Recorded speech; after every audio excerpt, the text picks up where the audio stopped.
bin Abdul Manan, seorang bekas klien agensi anti dadah kebangsaan daerah Kudat Sabah yang cukup dikenali dengan kisah hijrah beliau yang pernah tular di media tentang penyalahgunaan dadah. Beliau yang dikenali sebagai Castello atau Carlos suatu ketika dahulu sebelum beliau memilih untuk berubah. Rancak menceritakan kisah beliau sewaktu hidup bergelumang dengan najis dadah ketika kami berkunjung ke kediamannya. Beliau terjebak dengan kancah penagihan dadah seawal usia 18 tahun lagi.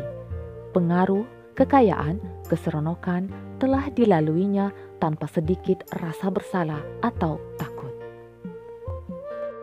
Pernah dimasukkan ke penjara Kepayan Kota Kinabalu, Sabah atas kesalahan dadah, tetapi setelah dibebaskan, beliau kembali melakukan kesalahan yang sama.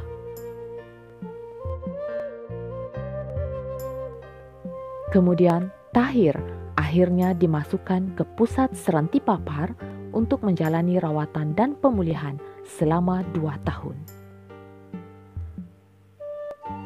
Cabaran yang dihadapinya dalam proses hijrah beliau antaranya ialah tomahan masyarakat.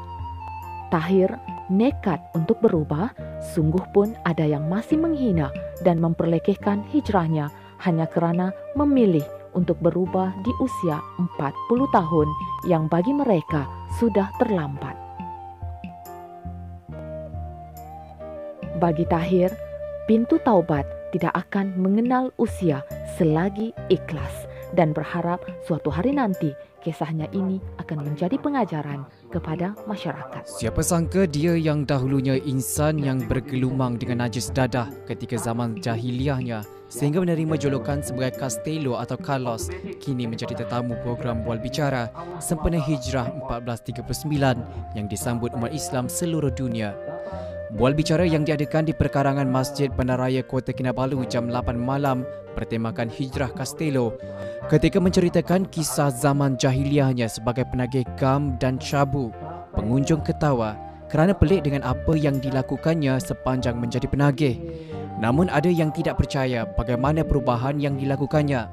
Tetapi ketika menceritakan perubahan yang dilakukan, Tahir atau Castello menitiskan air mata sehingga ada pengunjung turut merasai kesedihan itu. Ketika mengakhiri ceritanya, dia merayu kepada mereka yang masih bergelumang dengan najis dadah supaya berhenti kerana kehidupan ini terlalu singkat dan jangan sia-siakan peluang dan ruang yang ada. Setelah kisah Taubat Castello atau nama sebenarnya Tahir Abdul Manan menjadi tular, beliau sering dijemput oleh pelbagai pihak untuk membuat perkongsian. Di samping itu juga, beliau turut tampil bersama EEDK dalam program-program pemulihan untuk membantu rakan-rakan yang masih bergelumang dengan najis dadah. Hasil kesabarannya, kegigihannya, kini beliau berjaya terpilih sebagai salah seorang penternak balat dalam projek ternakan di bawah Jabatan Perikanan Negeri Sabah. Saya pun kenal Cik Tahir ni melalui newspaper. Keluar dalam newspaper ada muka Cik Tahir ni. Tapi bukan Cik Tahir namanya lah. Castello. Itu saya ada Castello dekat Kudat. Tuan-tuan dan puan ya. Mungkin kita perlu mengambil iktibar lah. Kita ingin menceritakan kepada orang lain. Sebenarnya apabila kita terlibat dengan dadah, kita boleh pulih sebenarnya. Boleh pulih. Cuma orang yang pulih ni adalah dia memerlukan kekuatan yang amat tinggi. Bila kita tengok Tahir kan, mula-mula dia mungkin ada niat. Niatnya mungkin dia tak bagi tahulah. Tapi dalam hati dia akan tertulislah di hati tu kan. Ya. Saya nak buat ini, saya nak buat itu, saya nak buat ini. Dan dia keluar dengan niat, dengan amalan. Amalan inilah kita nampaklah sekarang ni. Bukan senang ni nak wujudkan benda ni kan. Maksudnya dia come out dengan satu amalan. Dia buatlah benda ni. Ini satu amalan.